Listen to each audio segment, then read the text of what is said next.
January 4th. Happy New Year, everybody. 1920. The first Negro Baseball League was founded.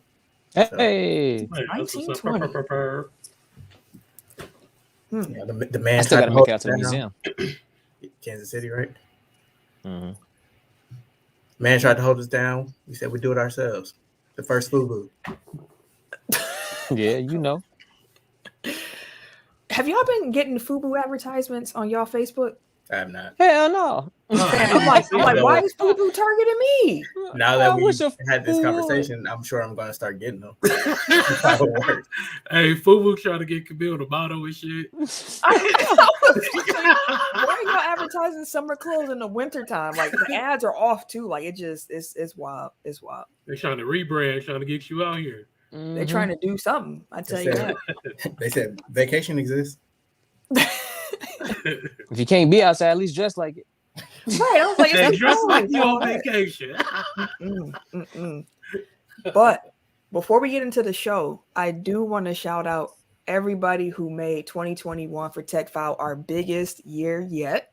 Hey, Yeah. bro, Like y'all showed out. Y'all have been telling a friend. Y'all been listening to Ken, putting about somebody time, new on. motherfuckers. Shit. No, is it? I looked at the numbers today. I was like, good lord. Yeah, like Like, holy shit. it has gone up. 50 countries listen to Tech File. That's 50. dope. Yeah. Tim got a long ass list this week. No, Man, I we don't. should actually do that as bonus content, Tim. You should say hello to all 50 That nigga states. said, no, I or don't. 50 countries. It's gonna 50 be of a them, long man. time. That's a damn TikTok, bro. That's too damn long. Nope. No, That's why that's I said 3 minutes. a side video. I'll give you some time to prepare for it. You just gonna Don't see a need none video because they of won't Tim get like, it. I love them all. I Still said gonna enough. fuck it up. Dang. I'm shouting them all out for a while now. You know, I got the konnichiwas and all of that shit off. We good. I love you all. Y'all know if you can't hear what I'm saying, understand what I'm saying right now, just know I fuck with you. Give it to me. That's all you need to know. And we good. Not to Like, put this Tim on the guy's so spot. aggressive. Right. I'm not putting him on the spot. I'm not Can I get a expecting him to please? say Give it to hello. me, please. But I did just want to shout out the top 10 listening cities and countries from 2021, since this is our first podcast of the year. So listening sure. cities, You know what? the I'll top try. 10. I'll try. Hold on. Top 10 listening cities. Milwaukee, Wisconsin, number 1. Bam, bam, bam. North I'm Bergen, glad New you know Jersey. North Bergen. Columbus, Ohio. Y'all really Hey, came through and stuck Hey. around. I appreciate y'all for that. Columbus. After that Bow Wow episode, they Y'all be They getting stuck slandered. around. Still coming back every week. we got Menominee Falls at 4. Menominee Falls. Hello, neighbor. Well, thank you, neighbor. I think that's Yeah, like, I guess thank you, neighbor works. We got Charlotte, North yeah, Carolina. no. Charlotte. It's I just love ain't the got city. that ring. You said what? That Who? ring either. That wasn't mine either. That's it. Thank you, neighbor. Just ain't had that ring to it. Just don't got that. Oh, That I ring hear you. to It wasn't ringing out. I hear you. I hear you. It ain't. We have Chicago, Illinois at 6. Chi-town. Always Chicago. Germantown at 7. Germantown. Thank you, neighbor. Brussels, Belgium at 8. The 8th Hey, most Belgium. listened to city Hey, in salute. 2021 was Belgium. Yeah, Brussels. Shout out. Salute. Number 9, we have Pleasant Prairie, Wisconsin. President Prairie. Hey. That one caught you I up, can didn't it? Hey, never it say did. that. It Like, caught me every the time pickle. it's present prayer. We also have Miami, Florida checking in at the number 10 spot. Miami. Yeah, welcome. Yeah. Thank you. That was Thank you also for the during that love. Bucks playoff run when Miami numbers started going up. Yeah. Swept in the way. For the Talking countries, shit in the regular of course, season. right? Of course, for the countries, the United States was number 1. We gonna float right past that. What's up? International countries, we had Belgium, of course, they were in the top 10. Mm-hmm. We had Ireland, Ireland. Oh, Kia, Puerto Rico. yeah, they loved it. Puerto Rico, Puerto Hola. Rico. Germany. Oh, gracias. For I said Germany? gracias. No. No, Puerto he's Rico. still on. What's the name? Oh, I was like, okay. Shit. What's Germany? Allo. We'll say allo. I don't know how to thank you in German. Fran- Here's what up. Shit. Really? France is the one that's gonna trip you up? Shit. He's trying to say thank I you. was trying to say thank you. Yeah, I forgot. Oh, okay. Merci, merci. There it is. All right. United Kingdom. Hello. Hello and thank you. We got New Zealand. What is New Zealand? I don't know if you can say thank you. We gonna keep rolling. You ain't gotta. New Zealand. I Yeah, we appreciate just gonna that. say Yeah, thank you, dog. Oh, that's key order, but yeah, We appreciate got. we got thank you in Canada. German is danke. Danke. Oh, I like Danke. I heard Danke. I like Did Doug. I say New Zealand? Because New Zealand was 7. Yes. Canada was 8. Canada, Hey, Russia thank you, Ken. was 9. Russia, And Preview. 10 was Singapore. Singapore. No, Hey, Shout out Thank to you. everybody who Singapore. listened in Thank you. 2021. 60% Appreciate you. increase on listener numbers. I'll 50 turn my cup up countries for you. per tech file. You gonna just interrupt my thank you, I fam? know You this just, nigga I talking, said I was gonna Nigga turn my talking cup all up through. for talking that you riff can't- raff. you ain't gotta talk. I'm talking, fam. You don't talk when I talk. him. It's They don't turn. know what I'm doing for him. No, they don't. Oh, Zoom, I've missed you so much. Right. This ain't in the studio. You got to record different. Come on, fam. Remember. It looks the same to me. Same in this. Same Technique in this is different, motherfucker. fam. Same. The technique is different. But yeah, I just wanted to say thank you to everybody before we got into the show. That being said, let's do this.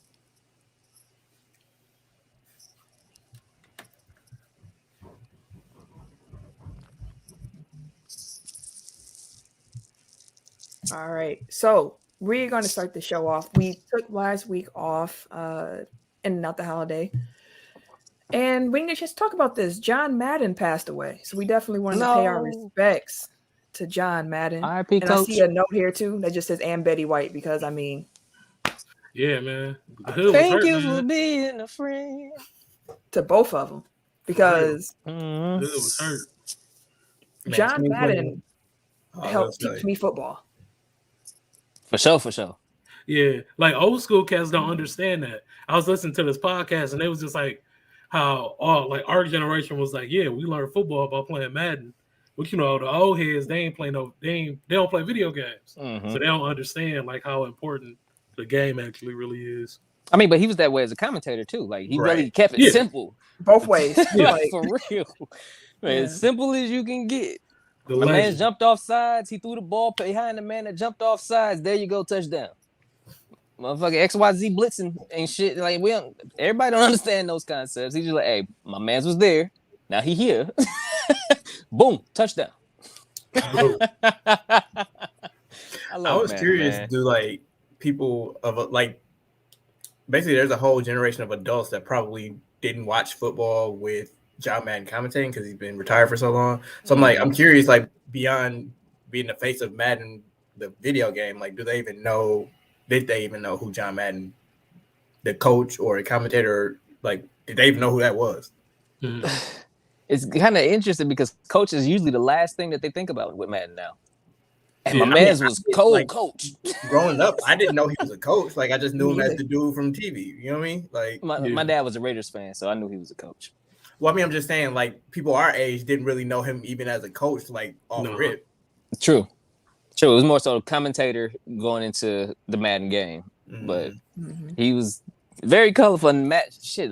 Like they was talking about it on the national circuit because he passed, but the Madden bus and the Madden team and shit like that, like that was all pretty dope concepts, and that put the limelight on the NFL to be like in a better light and a cool light, and like he kind of kept it, I guess at the time, progressive as far as like their marketing goes and how they was getting things out to the fans and shit like that. Like I thought that was pretty dope. Like the Madden bus especially was a thing, especially when it came to the city and shit like that. Like that was always a spectacle, I would say.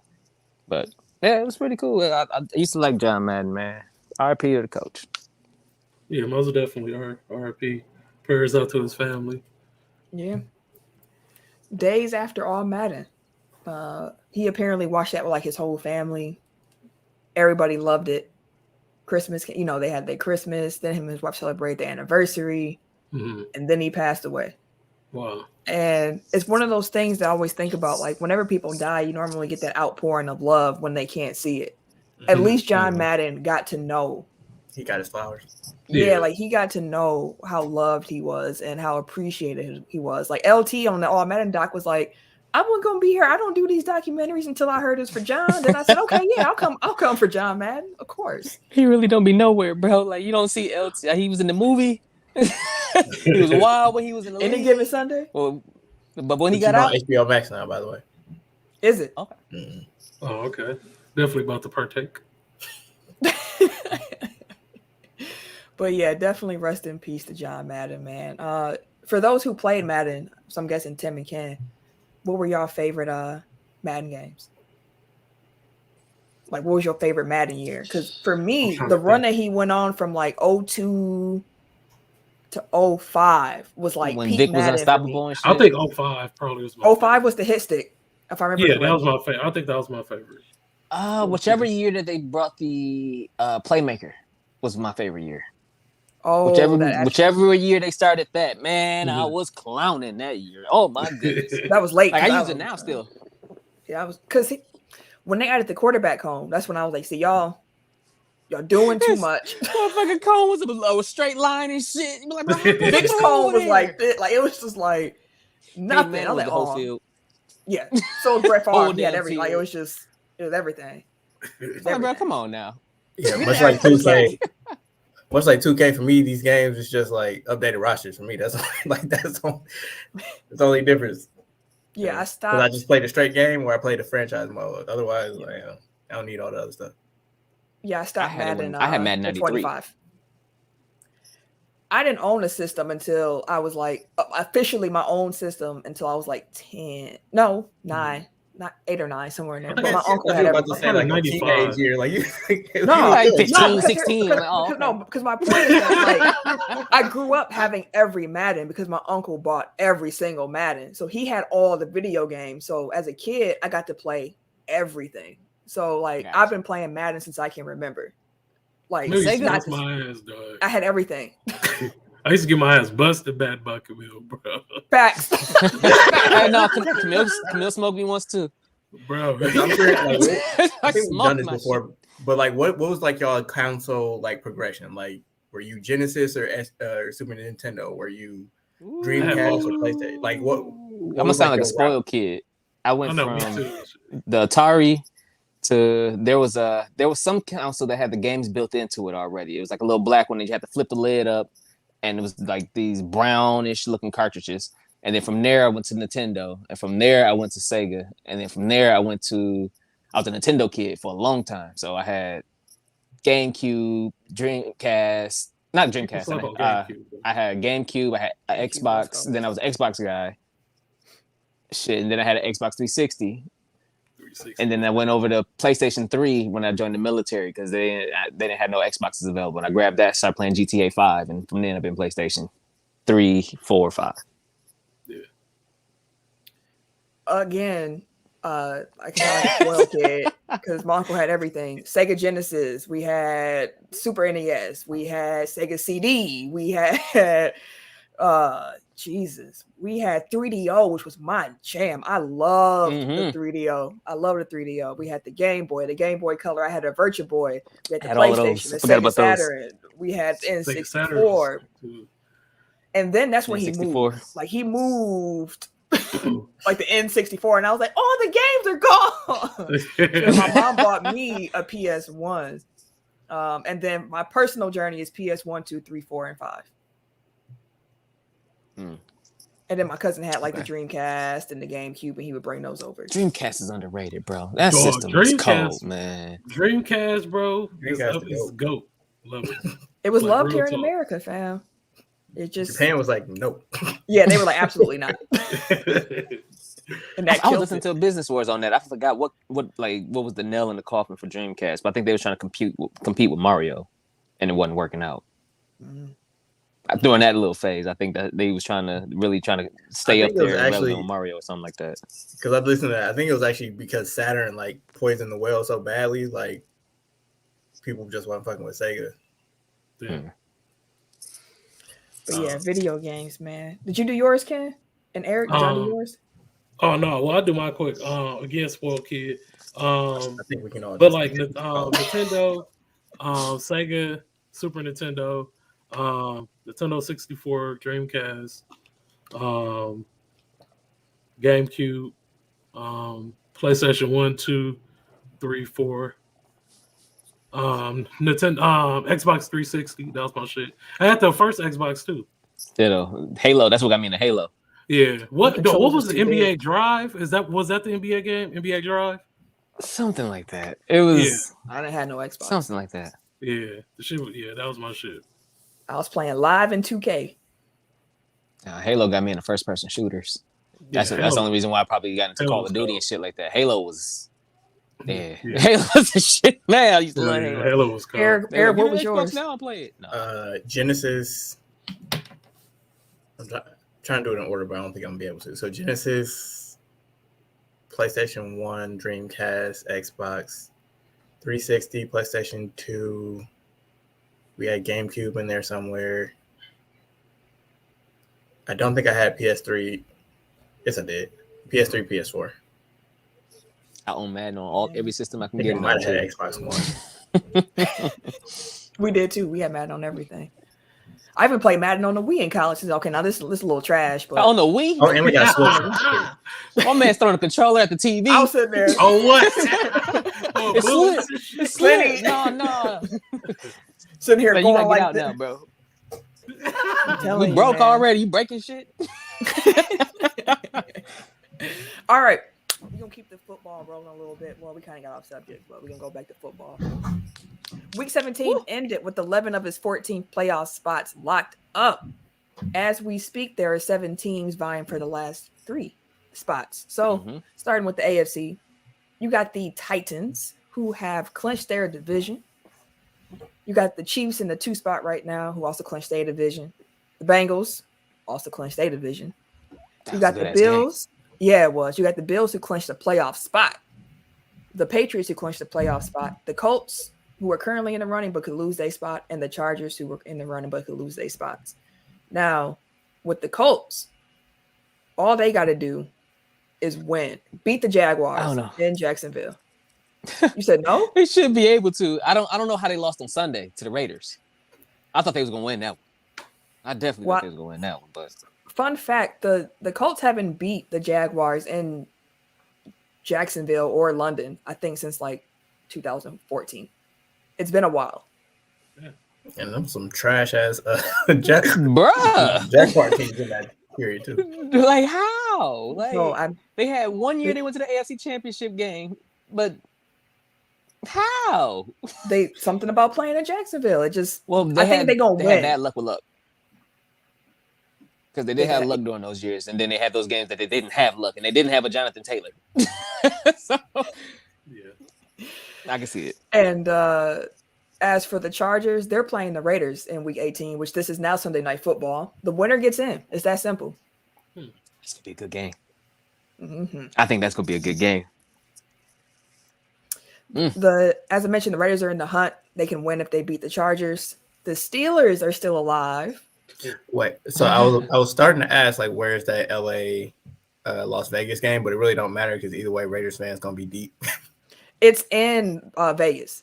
Okay. Ooh, they gonna be deep, bro. I'm pretty sure there's still more Raiders fans in LA than Chargers fans, which is sad. I'm sure. All up. Yeah. Man, Raiders gonna win it for Madden. Dang. They'll win that last game, make the playoffs, Madden. Coach, we're gonna make this run for Coach. There you go. Yeah, I mean, that'd be a wild run too. The Raiders, like, bro, ain't nobody been talking about the Raiders. Yeah, that'd be wild. Ain't nobody been giving a shit about the Raiders. Now here they are, because they beat the Colts. The Colts, they better not choke. They better not choke that. I'd be hurt. What they've been doing? Run the ball. I would say Taylor's my favorite player in the league right now. So I mean, call it right now. Does anyone think the Colts are going to get upset on Sunday? No. In Jacksonville. I do. I think I can pull it off. You said you do? Too, but I do. I do. Ooh. I don't want them to, but I do. I like the little spice. I like the little spice. Just because I think they'll really do it. Like they'll pull it off a coach. I really do. I think they'll. Because like this Sunday's win against the Colts was Like I said, I did not see that one coming. I didn't even see them being close to that to them. Like, let me get this in right. I think they won by 3. But yeah, bro, I think that should just keep running, and they should be able to do it on Jacksonville. Is what's the name coming back? Wentz? I believe he was playing on Sunday. He played last week. Oh, he did? Yeah, he was there on Sunday. Oh shit! Look. We go. Get that in writing somewhere, man. It's gonna be fun. Steelers, that's gonna be a fun game. That's a great Sunday night football pick. As I mentioned, the Steelers are also in the hunt, and the Ravens are in the hunt. So the Ravens will need to beat the Steelers. Of course, those two teams play each other in Week 18. They need to beat the Steelers and then have the Colts lose, the Browns lose, the Chargers lose, and the Dolphins lose. Boy, y'all. No, so you're saying there's a chance? There's a chance. You need everybody to lose. Yeah, everybody. And they got to win. And they got to beat the Steelers, who are also trying to get a playoff spot. That's a lot of pressure.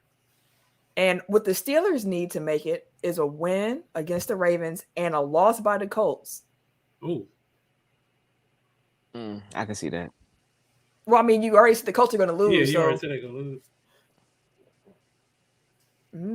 Oh, no. I wasn't thinking straight.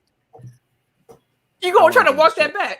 No. I'm going to tell you what I was thinking. What I was thinking is when we were talking about the Colts. I mean, the Raiders making it in over the Colts.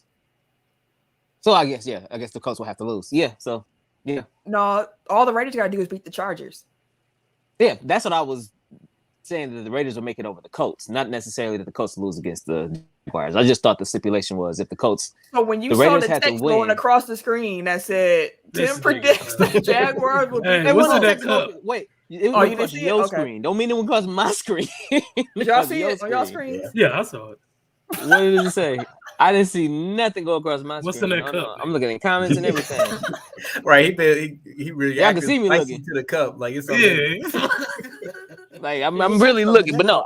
When I was saying that, I think that the Raiders will make it in over the Colts because they would just win it out to do it for Madden. But I was thinking about how they just beat the Colts too, so I was mixing both of them together. Yeah, I had it all. So you think the Colts will beat the Jaguars? Yes, I think the Colts are going to beat the Jaguars, but I think the Raiders will win against the Chargers, not the Colts, who they just played on Sunday, which is why I was flip-flopping them and mixing them up. I mean, it makes sense beat the Chargers. Jaguars, your squad anyway. Jaguars is my team, but I get yeah, Taylor's my favorite player in the league. It's like you've been rocking with them. Nah, bro, they suck. They suck. All right, like ass. Well, let's talk about some teams that don't suck here. NFC, them Green Bay Packers. You see the shirt? You see the Green Bay? We had to throw it on. Secured that number 1 seed in the NFC. They got their bye week secured. Congratulations. Hey, love to see it. You love to see it. Did y'all see Aaron Rodgers talking about he's not ruling out retirement after this season? All right, baby Favre. Well, I thought something kind of like that came out a little earlier too, that instead of him actually going to another team, that he would just consider just leaving, just like the game altogether. Yeah, so it's not the first time. He said that he wouldn't drag it out. I'm guessing that's trying to him being, like anti-Favre, but he was saying that, the idea of going out on top is kind of appealing. Like it's, hey. I believe if he, all right, man. If he get a ring, I think he could. I think he could sell off into the sunset. If he wins a ring, I think he actually might retire on that and just be like, I got my second one. I got one more than Favre. I'm good. I'm out of here. I brought 2 to Green Bay. I got 2. Y'all ain't had the quarterback give you 2 since start. Come on now. 4 MVPs. Oh yeah. Wait, 4 he got now or 4 after this season? He'll have 4 after this season. Yeah. Which will be 1 more than Favre had 3, right? Yeah. Mm-hmm. He also did mention that his relationship with the GM has gotten better. So him and Goody have improved their relationship in a genuine way, he mentioned, which also sounds to me like even if he don't retire, he might just come back. Oh, fuck it. Like, It's funny. I was listening to last week's episode, and it kind of hit me. When Kid was just like, "Man, yeah," I was talking about Jay Cutler, and I was like, "Yeah, we love Jay because he always threw it our way. Shit, he threw it to me through the TV, but fuck you." He ain't really never got to see consistent winning. I never really put myself in the Bears' shoes like that. Like, damn, bro. Like, I mean, fam, you were a Bucks fan before 2000. True, but each sport is different. Like, the way I feel about the Packers is different than I feel about the Bucks is different than the way I felt about the Brewers. You know what I'm saying? Like, they all have different. I'm saying, like, how you felt about the Bucks is how he feel about the Bears. Actually, it's probably worse because at least he had hope some years. With Bucks, shit, I had hope a lot of years too that we at least make the playoffs. A lot? Oh, that's not real hope. Just to make the playoffs. Hey, listen, that was hope to me. Shit, we was that bad. I'm saying, like, Kid can delude himself into thinking this our year. Like the Bucks, you never had that. Never. Not even when Brandon Jennings first said Bucks in 6. We all knew what that was. Still, like, again, as for the NFL, I haven't. It's different because, like, we used to it. We're like, hey, y'all need to win this. Y'all should win this. We should win this. Yeah, we had a couple down years, but we had a total 4 maybe in our lifetime, really, of down years for the Packers that we've seen. I mean, a down year for the Packers is 8-8. Like, I mean, we had the 4-12 seasons, shit like that. Like, we've seen those with Favre too. I'm talking about in this totality. In ours, no, that's what I'm saying. Like, they had like 2 years where they won like 4 games, and then the next worst season was like 8 wins. Like. Right. We haven't had too many seasons with football. Like football is, like I said, I feel a little bit different. So I put myself in the Bears fan shoes. I'm like, damn, yeah, we only had a couple down years and you only had a couple up years. I will tell you, going back to, let's see here. Let's just go back to 92 here when we got Holmgren. Let's just go back to 92. Since 1992, we had some 9-7 teams to start that off. Then we had great winning. I'm trying to find when we're 500 or worse. 1999, we were 8-8. Ray Rose. Still feel like my guy got a bad deal. But. Yeah, he did. 2005, we were 4-12 the last season of Sherman. AJ Hawk here. Yep. Then Mike McCarthy came. We were 500. We were 8-8. Then we took off. Then in 2008, we were 6-10. That's 2013. You said 2006? Whichever year you just said they were like 6-10. 2008. I think that was the first year with Rodgers, if I remember correctly. I'm pretty sure. So like I said, like a down year for the Packers. That was the first year of Rodgers. With 6-10. And then we had 8-7-1 in 2013. That's when he got hurt. Then we had the 2 terrible last Mike McCarthy years, 7-9, 6-9-1. So 6-9-1. Sounds terrible. That's terrible for us. That's a decent year for the Bears. Hey, bro, relax. All this slander. 1, 2. What's y'all record right now? We won 5 games. 6-9-1. Bro, relax. Since 1992, we have had 8 seasons at 500 or worse. Damn. 8. And that's 30 years. Since 92. Which is crazy that's 30 years, but yeah. Yeah. Damn, 92. That's 22 wild. seasons of winning. Must be nice. Bruh. It is. I can't lie. I won't lie. I highly enjoy it. I prefer this. 2 MVP quarterbacks, Hall of Fame quarterbacks. Hall of Fame. It's a little different. And I don't give a damn what nobody say about these Super Bowls. We got Super Bowls. Got faith and love. That sound weird. I mean, I'm gonna have faith. I'm gonna cheer the young man on. I just I understand he might turn into Hurts. Jalen Hurts. Yeah, he might be that cold. Is that his ceiling for you? It's not good. Better than most Bears quarterbacks, including the one they got. Come on, man. Here we go again. We got a good one now. Is he better than Jalen Hurts at this point? I mean, not right now, but he will be. I was saying, hey, Hurts is the ball. It's like, what are we saying? He will be. He got us into the playoffs. He did, and he survived having a stadium collapse, railing collapse on him. So. Bro, if he was on the other side, inches, bro, it would have been all on him. I would have been like, dog, that would have been horrible. And it turns out, like, the Washington football team lied, which shocker. But like they lied about, we offered medical attention to the people. They're like, no, you didn't. Like they just told us to get the fuck off the field. Yeah, what? Hey, get your ass up. Hurry up. You're making us look bad. Up on TV and shit. Get your ass up acting a fool out here. Yeah, man, y'all get up and get all these cameras. Like it was their choice to get on the field. Like and yell at all the security was fired. Y'all let the motherfuckers do the shit. Fam, I saw they got tied back up with zip ties, fam. Come on, dog. I kid you not. I kid you not. They got zip ties holding it up right now. Hey, they don't give a fuck about. Hey, Jalen Hurts put a whole ass letter out today.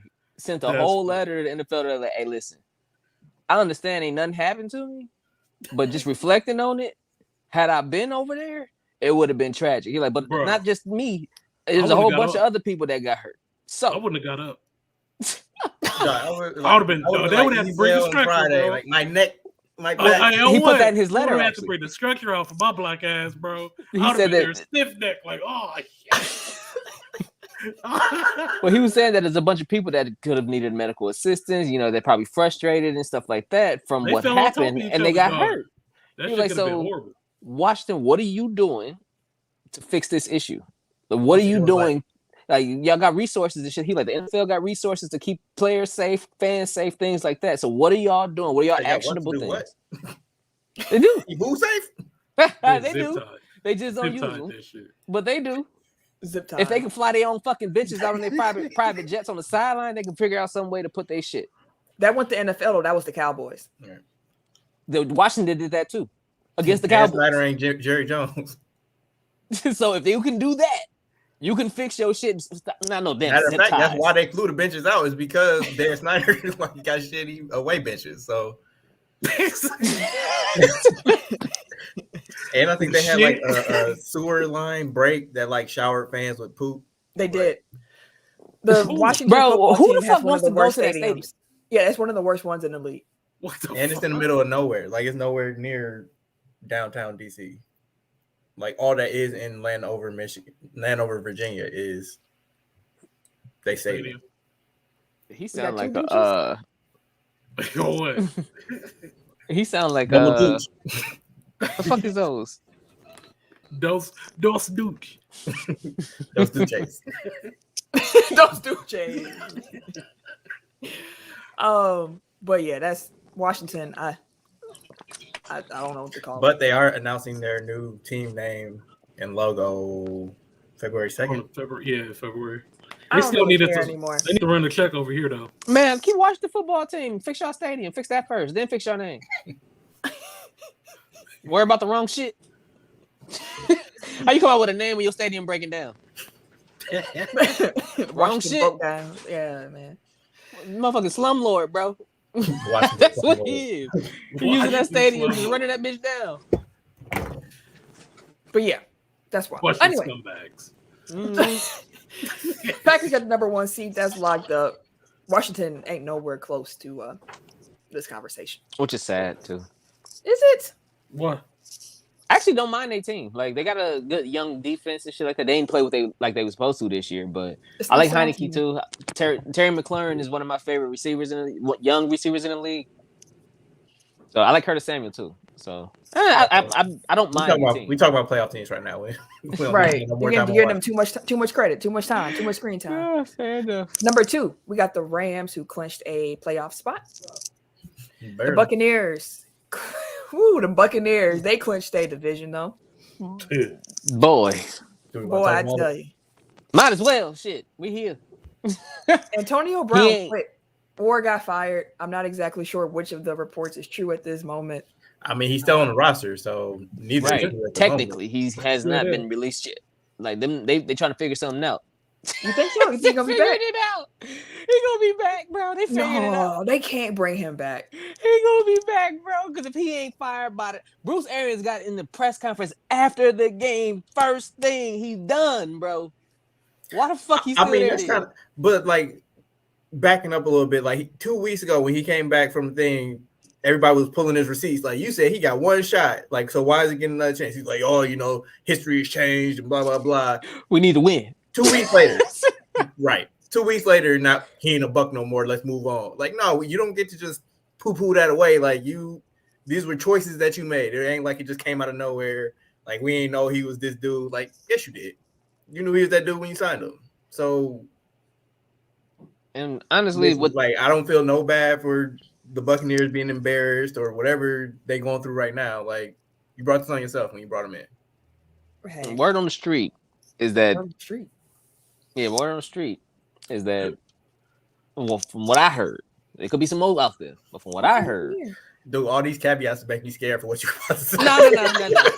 No. But I heard from what I heard was that he had a bum ankle and he didn't want to keep playing on that shit. Mm-hmm. And they told him to go in the game. He told them no. I heard that too. And they said, "Hey, all right, well, shit, you out of here. You done then. Don't even worry about it. Fuck off the team." Which led to him throwing his pads, his gloves, and all that shit in the stands. Which, like, if you look at it like that, I'm like, that does make sense. Even though he was right there for his incentive, I think he's like 6 catches away from getting his $1 million incentive or whatever. He had 3 different incentives. Each one was worth $333,000 or $333,000. So he could have made almost $1 million if he would have hit the 3 different incentives that he had lined up. That part we know for sure. I did hear what you heard, but I also heard that he was benched. And then when they told him to come back in, he said no. And then they said, well, if you even come back in, you can go. Like nothing about the ankle. They just said he got benched. Mm-hmm. And when they finally were like, okay, now you go back in the game, he was like, no, thank you. I think I'm done. I'm good. No more for me, please. No more. Either one of those could be true. You never really know what. No, you don't. No, the internet just be making up their own stories though. Like in the immediate aftermath, it was people like, man, they just trying to keep that brother from his incentives. It's like, immediately. If they didn't want to pay him, they wouldn't brought him back in the first place. Like exactly. They cut him 2 weeks ago when he had his fake card, bro. And they had another game next week, so that didn't make sense to me. He'll probably be on the field. Big chest. He was out there, big chest, took all his pads off. Only thing is though, he was at the next game yesterday. Yeah, he did pull right on up, sitting right there, chilling with a mask not over his nose. That checks out. Yeah, it's just AB is just he got his own shit going on. He doing his own thing. So if that's the case, then they know what they signed up for. Antonio Brown for like 2 years now. We hope that he gets some help. And wish him the best because the behavior just I don't really know what to. It was 2 years. Like when he went to the Raiders, I was like, I'm done talking about this dude. Like, yep. And here we are again. Yep. But before the season started, I said that I did not think that the Buccaneers were going to repeat. I said a lot went right for them in their Super Bowl year, including just being really healthy. Antonio Brown was a model citizen, quote unquote. That season, and things have changed this season. Tampa Bay Buccaneers don't scare me at all this year. The one thing I will say is they still got Brady. So yeah, Tom Brady is scary, but the team itself, like right. the whole of the team, isn't as scary as it was last year. Hey, speaking of scary, am I the only one that see Frozen douche looking like something out of a scary movie? I see it like, bro, this motherfucker look like he about to take a nigga out. He do look like he do wet work. Yeah, like Dexter fan. It's a rap, bro. Now this is the signs of the times. Don't do me like this. I mean, of the 4 of us, we know who we coming for. Yeah, it ain't me. Definitely tip that. Why for me? He can't catch me. I'll be the last one on the list. What you talking about? No, nigga, you definitely the first on the list. He daddling, bro. Just wait till you fall asleep. He just got to. You ain't faster than the car. Alcohol. Shit, I can maneuver. Wait till you fall asleep. They be like, stab.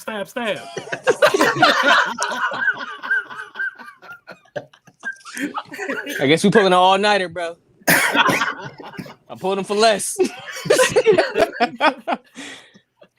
All right. The Cowboys are currently the 4th seed in NFC. They have also clinched their division. The Cardinals, 5 right now, clinch the playoff spot. They can clinch the NFC West with a win over the Seahawks and a Ram loss. 6, 49ers. Right now, they didn't clinch, but they in the spot. And then you got the Eagles, who haven't clinched a playoff spot. The Packers beating the Vikings actually secured the Eagles their playoff spot, which is cool because they've won like 6 of their last 7 or something like that. So they've been out here doing their thing. We all won because Deshaun Jackson caught that punt return our Super Bowl year. And sure did. We needed that game. So we all hey, we paid our debt. Now y'all can like let us win the NFC. In the hunt, only one NFC team.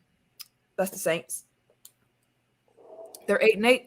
They avoided their playoff elimination by beating the Panthers last week, and they clinched a playoff berth with a win at the Falcons plus a 49ers loss. And the 49ers are playing the Rams. Do the Rams have anything to play for still? The division, right? And the 2 seed. I mean, yeah, so they're going to be out here. Word just came in that Derrick Henry be at practice tomorrow. Yeah, they said he'd be back for the playoffs. And that's why the Titans are actually hoping to secure that number 1 spot in the AFC, keep that, because an extra week would be love. Well, they just a couple days ago, they were saying that he was going to be on the longer end of his recovery. He ain't no setbacks, but he wasn't expected to play. Just like a couple days ago, for them to turn around today, they say that he'd be at practice tomorrow, which is fantastic. But just because you come to practice, like, you generally ease yourself back into it. You get the 21 days. Alexander been back at practice. Oh, sorry. No, go ahead. Jair Alexander been back at practice for a month and he ain't seen the field, so. Right. Has it been a month already? Just about. Pretty sure. And Bakhtiari got taken off a while ago. And he's just been around. So they want that extra week. They want that bye, another week to try to get right. NBA All-Star voting has opened up. So my question to y'all is, who is y'all starters? Who is y'all All-Star game starters? We can start in the East. Oh shit, hell. So the front court is easy. Giannis, Durant, Embiid. Yep. I agree with that. Yes, sir. I think DeRozan is listed as a guard and a forward. So I'm a budget. He should be listed as an All-Star. I'm just taking the Bulls backcourt. So both of them. Levine and DeRozan. Gotcha. I feel that too.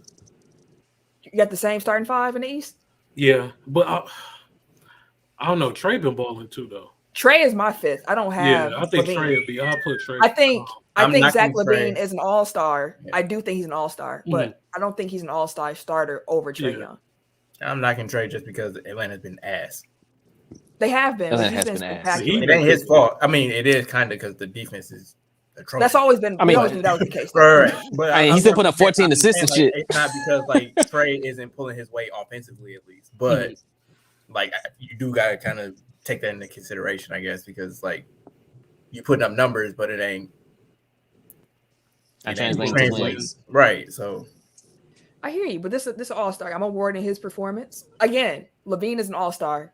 and I mean Trey is to me too. I'm not saying like take him off the team. It's just okay. I wasn't sure. Okay, but I would start Trey over Levine, averaging 28, almost 10 assists. Almost 10. Like, yeah, we talked about it before, but like his passing is so underrated. I feel like because he's such his a passing bucket. is ridiculous, bro. Like, yeah, it's one of the least talked about. Averaging 26, so you know, like the points is there.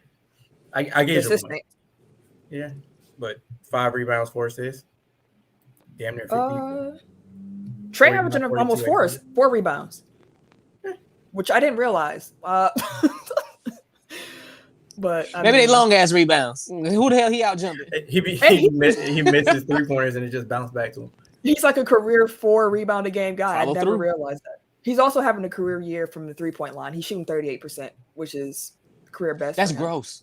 Ooh, don't let that motherfucker start hitting 40. Yeah, as many as you take. Yeah, you know.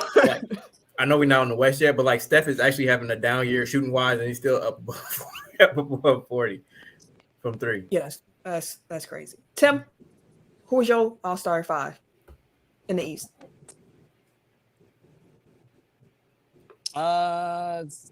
Same as yours. Because the only other point guard that I would think of would be Drew. I think Drew's an all-star this year. But yeah, he ain't a starter. I mean, them games when it was just him, that motherfucker was open. I mean, shit. I knew he had it in him. I knew he had it in him. I think I told y'all that shit. I don't know why the way you said that reminded me of Bebe's kids when Leon knocked over the dolls on everybody downstairs and he hit all like the bad security guys and Bebe kid was like, "Yeah, Leon, we knew you had it in you. We knew you had it in you." That's who you're. But I did. I was like, bro, I know Drew can, if he needs to, if he wants to, he can get a bucket. And I don't know who I was talking to about that, but they swore up and down like he ain't built like that. I'm like, dog, he can do that shit if he wanted to. The same way I feel about Chris Middleton. If Middleton got somewhere, he can really light that shit up regularly. Like I feel like they got it in both of them, but because of the way that we have to run our offense and the way they chemistry is, Drew don't have to be that, but he can get there if he needs to be. Mm-hmm. And I always like that in guards like that, like the selfless ones where I know you can put up 25 a game if you wanted to, but instead I'm gonna put up this 17 and get you these assists and these rebounds and do what I need to do instead. I've always like guards like that. What I think it is like people look at players as just like 2K players where you just take like what they skills is and you just put that on a different team and it's the same exact thing. Like it takes time to get used to playing with people. It takes time to kind of figure out, okay, when should I attack? When should I get other people involved? Especially as a point guard, it's like, where does this guy want the ball? Where does this guy want the ball? Okay, I need to make sure I'm getting enough shots. Because, like, that was what Chris and Giannis kept saying throughout the years. Like, we keep telling Drew, like, take over, go, shoot the ball. Like, if you open. Get your shit off. Right. So I think that now it's just a function of him being comfortable playing here, playing with the team for over a year now. Like, he's found his groove and he's been taking off, especially, like, the last month plus. Yeah, I definitely agree with that. And that's, I mean, when we were talking about the Bucks coming into last season, we were talking about what improvements can they really make. And we kept saying, really, a lot of them need to be internal. If they can make some internal improvements, like they'd be all right.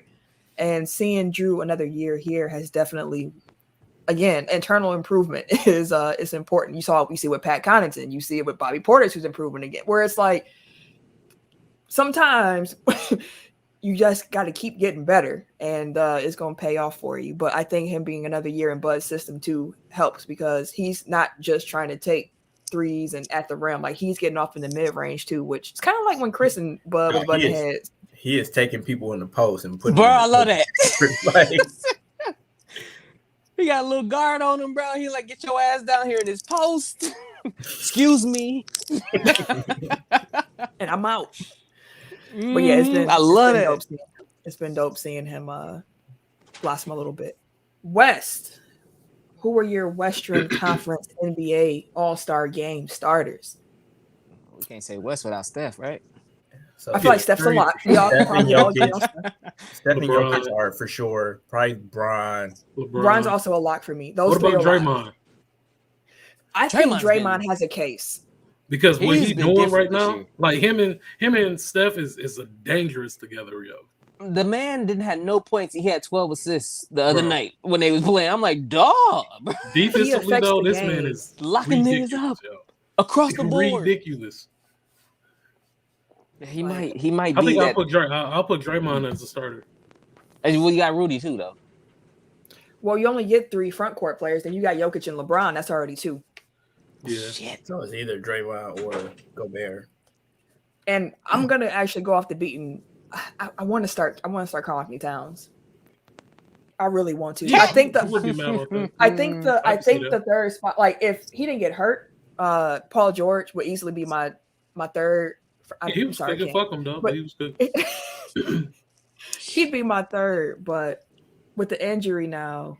Mm-hmm. I'm not sure where I'm at on the front court, but I think my other backcourt starter is Ja. Yeah. I was between Ja and Donovan. Like I was just like, Ja.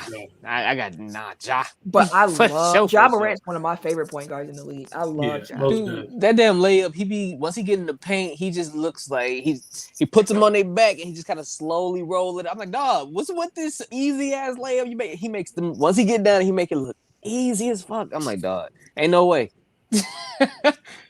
But nah, Ja and Steph is my 2. Ja's averaging 25 points, about 6 rebounds, about 7 assists, about a steal and a half. Like he is. Yeah. He's doing his thing. Love to see it. So we got what's Ja. Well, I got Ja, Steph, Bron, Jokic. Who's your last front court? I'm gonna roll with Draymond. You know, I'm gonna give Draymond his credit. He really has been a. Yeah, I'm gonna give it to Draymond. God damn. So y'all got the same five. Hold that thought. Labor it. Yeah, just hold on, man. Hold that thought. You gotta whisper to us, Eric. Your starting five is the same as Ken and Tim, with Draymond as your other front court. Yeah, I think so.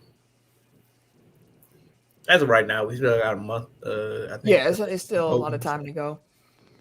Steph, Ja. I will say, like, we're not doing our entire All-Star team right now, but right now I don't think I have Luka. He been out with COVID for a minute too. Here's the thing with Luka. He's also been out of shape, and he has not caught half of the flack that Zion has caught. I mean, he playing, so that's kind of part of it. But so, yeah, like it's a little he's catching the hard flack. Then we're seeing him be out of shape, like Mm-hmm. actively. Like I forget what game it was, but we had got done recording. And I came home and turned on the Mavs game, and it was like my first time watching them, like really this season. And I was like, Luka don't look right. What's going on with Luka? And then after the game, it was the same game where he was like, I might have relaxed a little bit too much in my little time off in between basketball. Yeah, I think Tim McMahon from ESPN said he came into camp at 260. 260? 260. Damn. I mean, granted, he is 6'8", so like he's 6'9", spread over a large frame, but still, like 260 is well above like what his playing weight was last year, which I think was around 230. So, oh shit. Yeah. Shit, everybody can't be Brian, but that motherfucker was 6'9", 270.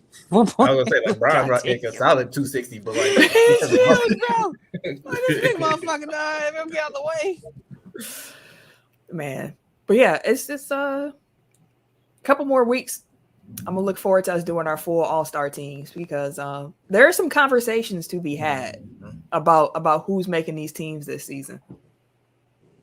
That's a tease, ladies and gentlemen. A tease.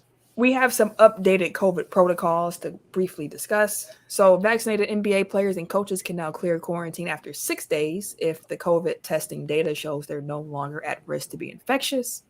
And in the NFL, they adapted their COVID protocols to align with the CDC's new quarantine recommendations. So dropped from 10 days to 5 days of asymptomatic individuals, or for asymptomatic individuals, I should say, regardless of their vaccination status. Really and there's no testing required to get NFL players out of quarantine after 5 days. So they just said we're just going to play.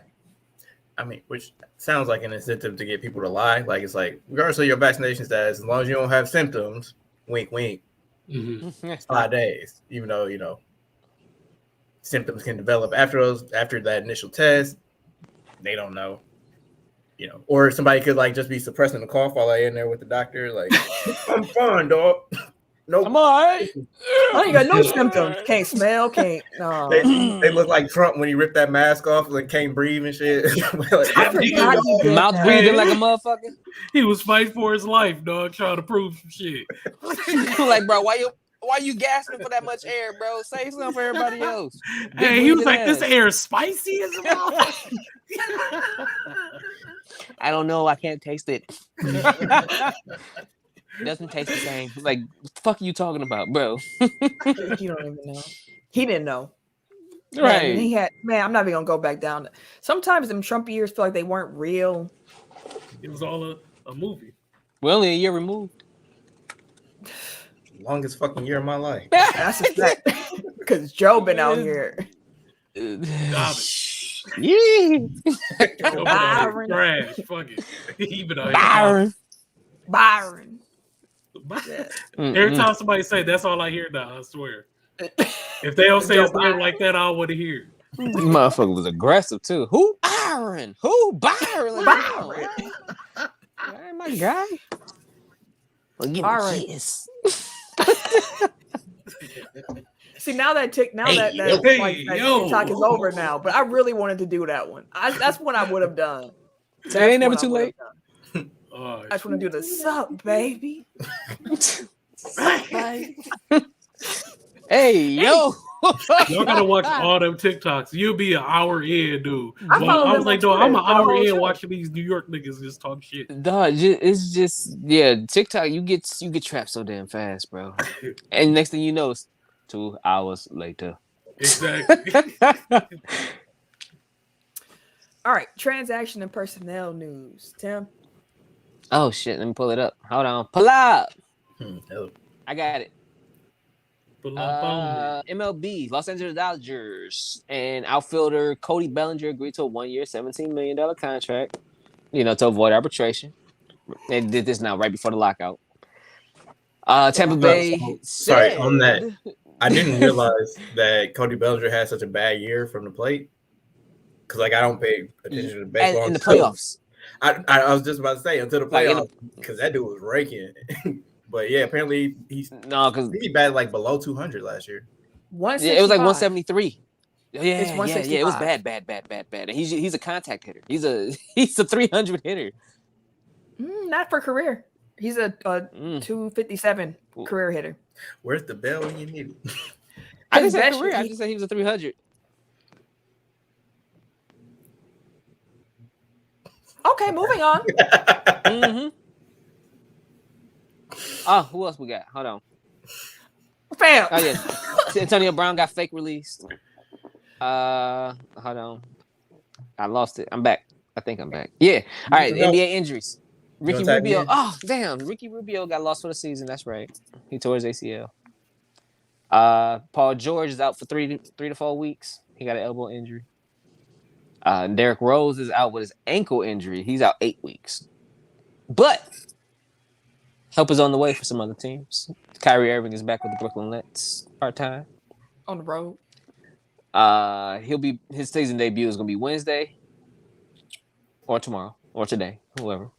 And then you got Klay Thompson, who is expected to come back on Sunday against the Cavaliers.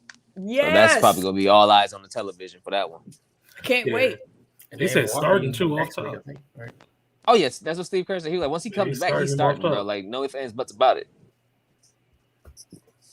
Which means, shit. He sees him in practice, so that means if he's starting, he. Oh, it's gonna be gross if he come back, start lighting this shit up, bro. It's gonna be so gross. Y'all know how much I love Klay Thompson. I'm not ready for it, bro.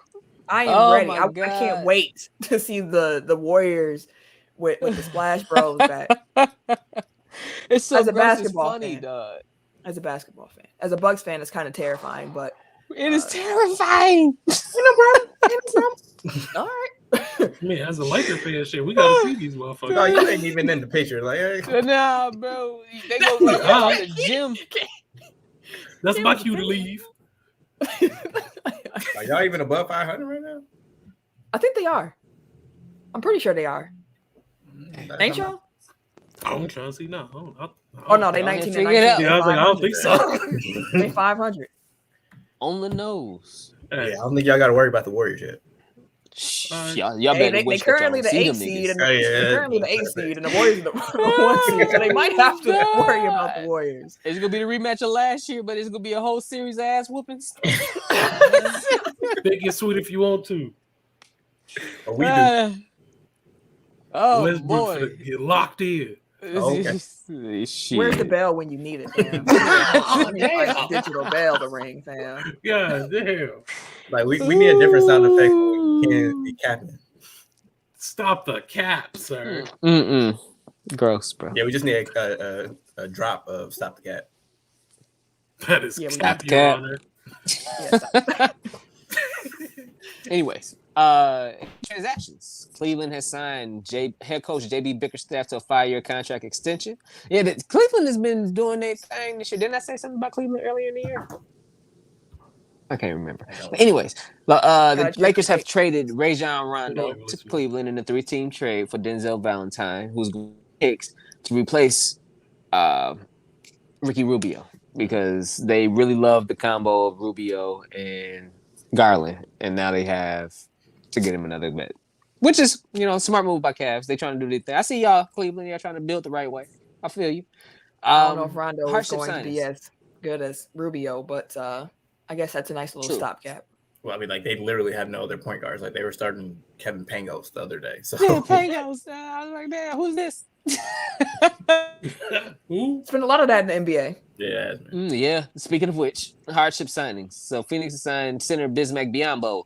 Indiana signed Lance Stevenson. Dallas signed guard Isaiah Thomas. Yes, he was on the Lakers at one point, but now he's on Dallas. Milwaukee signed Luke Cornett. Contracts only last 10 days. 10 days, bro. Show out, and go on the next one. Lakers signed guard Darren Collison and forward Stanley Johnson. Stanley Johnson was hooping the other day. I forgot what game that was. Did Collison's contract expire? Collison? Yeah. Yeah, I think so because it's been 2 weeks since we recorded, so the 10 days are up. They let him leave. That was today. Yeah. I think they said they were because Stanley Johnson has expired too, but I think they said they were re-upping him at least. Yeah, because I forgot what game it was recently, but like everybody on the bench was cooking, and Stanley Johnson was part of them. I was like, oh, okay. Boston have signed Al-Farouq Aminu.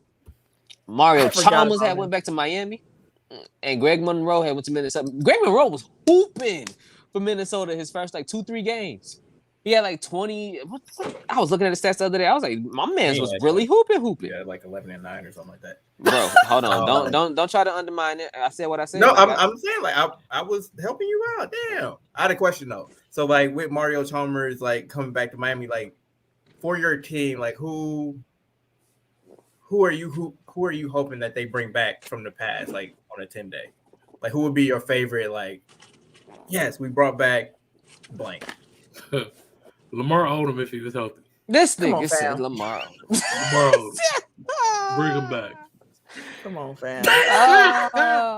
Ain't Lamar Odom 40 now, fam? I don't know what that nigga is, man. Dude, if you can talk now, you feel free to answer this too. Actually, Jay Crossover wouldn't be bad to see one more time. He just retired, last year? Jamal Crawford. Mm-hmm. I said for your team, man. Oh, my team. Shit. It has to be a former player who used to play for the squad or just having to come back. Yeah. For me, it's Brandon Jennings. BJ is always fun. Let me get some John Henson. Let me get some John Henson minutes. That's who I want. Actually, you know who? If ISO Joe can come back, give me Ray Allen. He's still in shape. He's definitely still in shape. He's gonna try to, catch up to stuff a little bit, make it look a little bit more respectable. Who you got? The Lakers. I'm really trying to think. Ron Artest would be one. He actually came out. I guess people were saying we need to bring Ron Artest back. He man, I wish I could. Man, defense wise, he'd just terrorize motherfuckers. That's all. Brian told him to be ready. He may need him. That's all we need. Meta world peace. Because they was on whatever show that they be talking on. When he be talking with is Ron Artest. The Shop?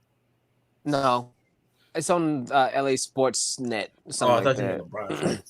No, it's a post game show. But yeah, he was talking to Ron Artest, and I forgot the legend. Is it James Worthy? Maybe James Worthy will be doing the Lakers post show stuff. Yeah. He be smoking cigars. Yeah, it was that show. So LeBron was talking to them, and Ron Artest was talking at the time, and Rob was like, I think he's like, yeah, I might come back. He was like, hey, we may need you, man. But make sure you be ready. And that's probably where all the Ron Artest talk started, because he was like, yeah, shit, we may need you to go ahead and be ready, suit up. Y'all ain't gonna try to bring Mozgov back? Get Timothy Mozgov. Shit, y'all might. Actually, y'all probably are still paying Lou all day. I was about to say, you might as well bring Lou all back. We definitely, I think we are. Get some money's still worth. Paying for real. Like, hey, my guy, listen. You, I know we said that you ain't gonna have to play to pay, but we need you to go ahead. Who was the Lakers center? Who ended up getting hurt? He was with the COVID last. Bynum? Andrew Bynum. Where is Andrew Bynum at? What is he doing? Hey, he was decent for 2 years. What did you say, Ken? No, I said he was decent for 2 years. Yeah, he had a little run where I thought he was going to be somebody. I thought he was going to be somebody. Years. He wasn't that somebody. Then he crumbled and shit. Yeah. That was a dude that was only hooping because he was tall. Yeah, facts. Because he did not like basketball. He did. And you can he tell. Got paid, though. Yeah, that's what I'm saying. Like, he was like, tall, so he saw it like, shit, this is a way to make me a millionaire, but he ain't love the game. No. Yeah. He tried though during those Lakers runs. So he tried to get paid. I mean, he played well enough for them, you know. No, I'm saying like he was talented, but he had like that was why he started hooping. It's like he didn't have no love for the game. He just he did it because he was good at it. I did it for The Rock.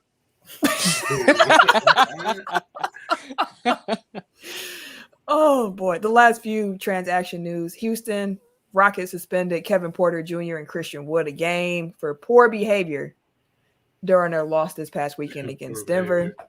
Both of them got called out at halftime, and Kevin Porter Jr. had to fit, and I believe he threw something. John Lucas which is not the first time he's thrown something, from what I remember. Didn't he throw something in Cleveland? Yes, he did. Yes, he did. They said he was trying to run up on coaches, bro. They tried to spree well him. We trying to touch somebody. In Houston? That's what they said. Kevin Porter had to leave. They had to tell him to leave the stadium, or he left the stadium because he was trying to charge up one of the coaches. I'm like, damn, you trying to spree well, my guy? Yeah, they said that he was arguing, that he got into a holler match and then threw something, and then he left in anger. And meanwhile, Christian Wood. Yeah, sorry. And Christian Wood. Lucas is not the one you want to run up on. So, like, I think he made a wise decision to just walk away from that one. Yeah, and then Christian Wood refused to enter the game in the second half when he came back out there. So things are going great in Houston. Hey. I prefer to sit here. So. I'm good. I'm good for the night. No, thank you. I'll watch. I'm good for the night. I'm good playing. I'm good hooping. No, thank you. I'm good for the night. Y'all didn't start me. I'm good. Exactly. I'm good. Like Kevin Porter Jr. is talented, but you gotta realize like he's not that nice to be getting away with. Like he's on his last chance basically. So like you might want to trade a little bit more carefully. But that nigga is nice though. But he ain't that nice. Like if this was, who's somebody that's good. Like if Jalen Green was doing this, like they'd be like, okay, like we believe in you, like you are a franchise. Like Kevin Porter Jr. is like, dog, we traded a second round pick for you. Like we can cut your ass and it don't really hurt us that bad. Like a top 55 protected second round pick at that. Like it's not even good currency in the second we still want some value back for the second round pick, my guy. And then last but not least in the WNBA, the Aces, the Las Vegas Aces, they hired San Antonio Spurs assistant coach Becky Hammond to be their new head coach. Becky signed the largest head coaching deal in WNBA history. Dope. Congratulations. Congrats to her. The 2022 college football playoff national championship game is going to be on the 10th, so next week, Monday. And it'll be between the Alabama Crimson Tide and the Georgia Bulldogs, which was the SEC championship game this year. So, I mean, why do other conferences even try at this point? Like, it's always just going to be the best team in the SEC is going to be the national champion. Shit, occasionally Ohio State jumps in there, but like other than that, Michigan was right there this year. Shit, but they fucked that off. Didn't they get their ass busted in that game? Yeah, like, that's why Jim Harbaugh told clear. I'm gonna go back to the NFL. He ain't won nothing big with Michigan since he got there. He keep getting there and getting close and then losing. And now he talking about some. I'll probably come back and coach the Raiders.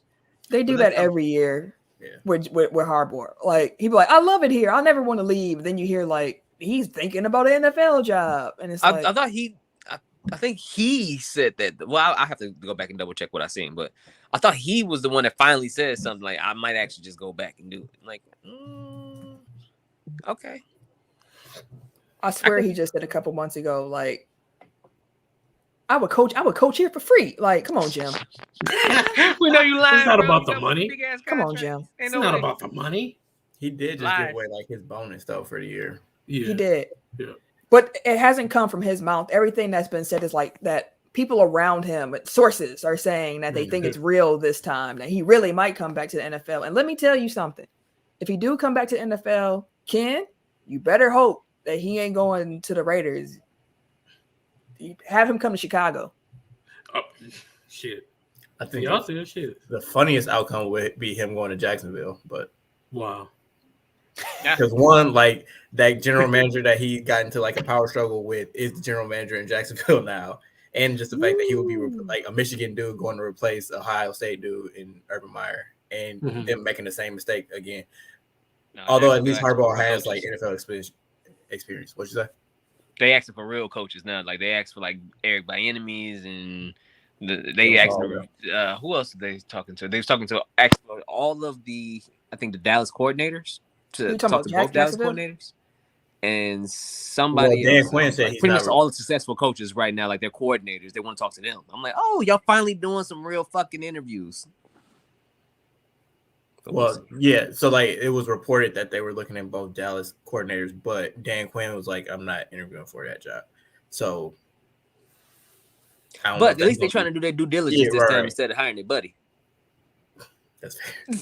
I know that they were looking at Jim Caldwell too, which I mean, like I feel like he gets a bad rap. Like everybody like looks at his sideline demeanor and like, oh, he ain't doing nothing. But like apparently he gets like rave reviews like everywhere that he goes, and he's been a successful coach. Like it's not like he was trashing Indianapolis, and he definitely did better than any Lions coach has done in like the last 20 years. So like give my man he's from Wisconsin, so you know. You know, give him some love. Give him some love. As Kim would say, B-Town. B-Town. But no, nah, but White really gonna be out there like B-Town. And what B-Town? What the fuck? But yeah, the Bears are. It's gonna be a new coach in Chicago. Yeah, we looking. Also, they getting rid of Nagy. Yes. Yeah. After the season, guaranteed. Guaranteed. Congratulations. Thank you, sir. He gonna turn to somebody offensive coordinator that had number 1 offense in the league next year. Watch. I don't see it. I was supposed to say I don't see it for that. I don't see it. And what's funny is like Kansas City's offense took off after he left. Like they were decent to good, but then obviously they put in Mahomes and then just Bieniemy. Is that how you pronounce it? Bieniemy. So I'm gonna go with that. You know, I'm not the name. And I'm not the football guy, so like I'm just. That's fair. That's fair. So during a Vancouver Canucks hockey game, Nadia. See, I just talked about the names. Nadia Popovic. How do you say her last name? Popovic. I mean, it looked like Popovich with an I on the end, so Popovici. I don't know. Don't give me the line. Well, Miss Nadia P. Nadia, she spotted a mole on the neck of Brian Hamilton, who's an assistant equipment manager, and she was kind of starting to panic. So she wrote a message out, head up on the plexiglass, and was like trying to get attention, like, please look, I think your mole is cancerous. He actually did go, and it turned out to be an actual cancerous mole. So that note saved his life. And I saw the team gave her like 10 stacks to help with her medical schooling. Oh, that's what's up. Hey, we got the other Mark here. What's going on? Soon to be Dr. P. Yeah, she will be Dr. P. So shout out to her for, standing up, doing that because see something, say something. Say that man life. Hamilton, he was like, yeah, I just I didn't I saw it, but I didn't really take it in. Antonio Brown more like Antonio Clown. Mark came in with all his puns. He had them loaded up. He had them weighted. Yeah, here we go. Got a few in the chamber. The chamber. Yeah, so he was like, I just kind of I took it in, but I didn't really think about it. And then he was like, I went and saw the team trainer. I was just like, does this look weird? And then they're like, yeah, we need to get that checked out. And they're like, if it had been left untreated, it really could have cost him his life. So she saved it. Yeah. That's dope. See, look at sports saving lives out here. Right. Mm-hmm. Tracy McGrady announced during a Hooper Vision session, which is Jamal Crawford and Quentin Richardson's, they have a league pass live stream they do during certain NBA games where they be on the side talking during the game. Mm-hmm. And T-Mac was on there, and he was looking at Jamal. He said, oh, by the way, I got something that's going to interest you. I'm starting a professional basketball league, a one-on-one basketball league. And Q Rich was like, how old? He's 18 and up. And Jamal Crawford sitting there I am ready to go. I bet. But like T-Mac was like, I was kind of more talking about like the business side, but if you want to play, that's cool too.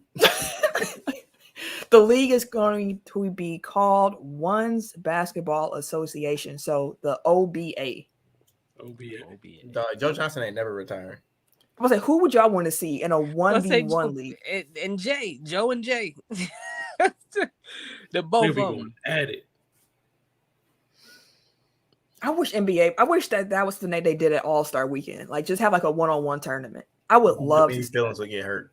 I know, but that's why it would be so great. It'd be so good. So like actually speaking of Q Rich, so like I was listening to Knuckleheads and like I really appreciate that podcast because it has like basketball people talking basketball basically. Like there are certain things that you don't see like as a fan that they know like just from talking to each other. So like those conversations are really good. So like they had Spencer Dinwiddie on a couple weeks ago. And like apparently like Spencer Dinwiddie just like kills everybody at one-on-one. He's like, on every team I've been on, like I've only taken one L, and that was to KD. He's like, I beat Kyrie. Like, I mean, he ain't been on the greatest teams, but like, he's like, that was like his way of being like, yo, I'm really nice. Like, he's like, I belong in this league. Like, he was like, it was like a confidence thing. Like, I can go at anybody. Like, I feel like I'm gonna kill him. And like he translated that into like being able to get on the court and like actually, you know, because he was like in the G League at some point, he got waived twice. Like he's really like I like that continuous hook on his NBA career, but like being able to dominate in one-on-ones is like, okay, I got the talent to be here, and like it's just learning how to be a professional at that point. You know who I actually think would be good in a one-on-one or 1v1 setting, even for as much as he got clowned on the show. Put Westbrook in a 1v1 game. Boy, that motherfucking ball go off the back of that backboard so many damn times. He gonna grab that rebound though. It's only him. He has all the space. He has all the space in the world. All he gonna do is be full throttle, bro. No, he had that one play where he was coming up the court, him and Brian, and he went up and the ball flew off the backboard and went back the other way down the court. I was like, what the fuck happened here? Like, he'll get those plays where he'll hustle past you, but then he'll give the ball back to you at some point. He's gonna be hustling. I feel like he would be better suited where he gets more space to operate. Like just me by myself. I ain't worried about you over here and you over here. It's me and this ball, and I'm not gonna quit. Mark said he want to see the White Mamba. Was that Brian Scalabrine? Mm-hmm. I would never want to watch Brian Scalabrine play no one-on-one. Yo, Brian Scalabrine had like the coldest clapback though ever. Like somebody called him trash. He's like, dude, I'm closer to LeBron than you are to me. Like, don't talk to me. Like skills wise, he's like, I'm closer to LeBron in skills than you are to me. So it's like, what are we really doing here? It's like, yeah, he in the NBA. Like, there's no way that anybody is touching him. Like, I mean, I can't refute his point. I mean, right? That's what I'm saying. Like, it's like, what can you say to that point? No, you ain't. Like, yeah. How do y'all think that Giannis would be in one-on-one? Dominant. Gross. Gross, bro. Like, nah, dog. I'm gonna just list some names. I'm gonna just say some names, and y'all let me know if y'all want to like what you think. I mean, one-on-ones, like to your Westbrook point, it's like you just gotta go get a bucket. Like it don't matter like how pretty it looks. It don't matter if you cross people over. Cool. Like you just gotta get to the basket and put it in the hole. Kyrie, Kawhi. If you get a two-way guy out there too, like then it again with Giannis, where it's like, Drew. Oh my God, Drew got the moves and the grooves in the post too. Even Chris Middleton, like when you creating your own shot real quick, he'll give you all them old man YMCA. And they said Chris be cooking in them King of the Hill games. I believe it. And he got like a 7-foot wingspan, so he can shoot over pretty much anybody. And then he loved the post, and he loved the mid range. AD, of course. Yeah, I mean, Rucker Park's still on the brain. Every time I think of KD outside of an NBA setting, the first thing I said think AD, of is fam. AD. Oh, Anthony. Like, KD is probably the best one-on-one player I would imagine. Like, Anthony Davis, fam. Anthony Davis, he fall over you. That nigga, he stay on the fucking ground, bro. If that was a drinking game, like drink every time. He a big ass wave. Stay on the ground, dog. You'd be wasted. But Gary Payton's a good one. Yeah. You said who? Shit, damn it, Trae Young might just.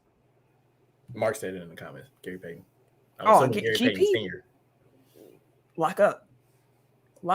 Jordan. I mean, I was like putting Jordan out there. Magic. Hey, listen, there's some talented dudes. I wonder who they can get for this week. LeBron one-on-one. LeBron's built like a tight end, so I mean, again, for so many of them, it's just like put somebody on your hip and then go to work. Like, yep.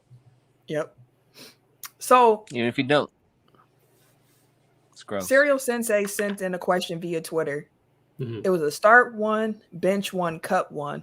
So I'm gonna name 3 players: start one, bench one, cut one.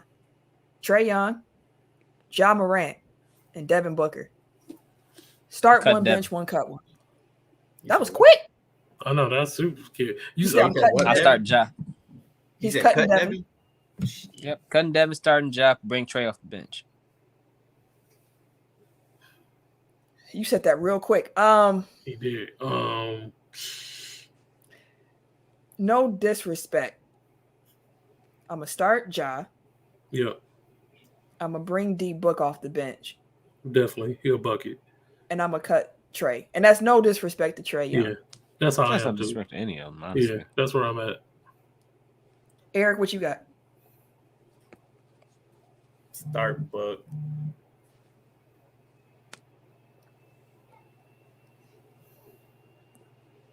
It's difficult. Bench Trae, cut Ja. Okay. If we talk about like right now in this moment, like I think that would change like as soon as like next year. But at this very moment, that's my. Okay.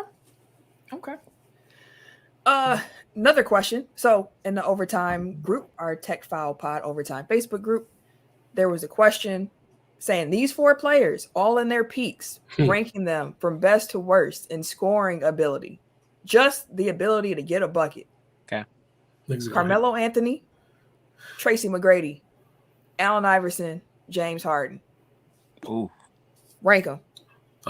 James Harden 1. Really? 1? Yeah. Shit, I think. Allen Iverson 2. Oh my goodness. T-Mac 3. Melo 4. See, I got Melo 4. Y'all know I love Melo. I know. Like, do we count free throws as a bucket? No. That's that's what I was counting it, because that's the points he put up. But I mean, he's a bucket. They're all buckets. This is 4. This is why it's difficult. It's 4 dudes who are buckets. Number 1 for me is Mac. I'll say number 4 for me is definitely Iverson, because like he's the smallest and he's the least efficient. Like, yes, he was a great scorer, but he got that off of volume. Like 50 shots a game. Yeah, so I think I'm gonna go from the bottom up. So I think Iverson 4, Melo 3, Harden 2, Mac 1. So that list makes sense, but I'll still have Harden number 1. Yeah, I mean, it's splitting hairs. Like, again, these are 4 greatest scorers in NBA history, so it's not like there's really a loser here. T-Mac is also my 1.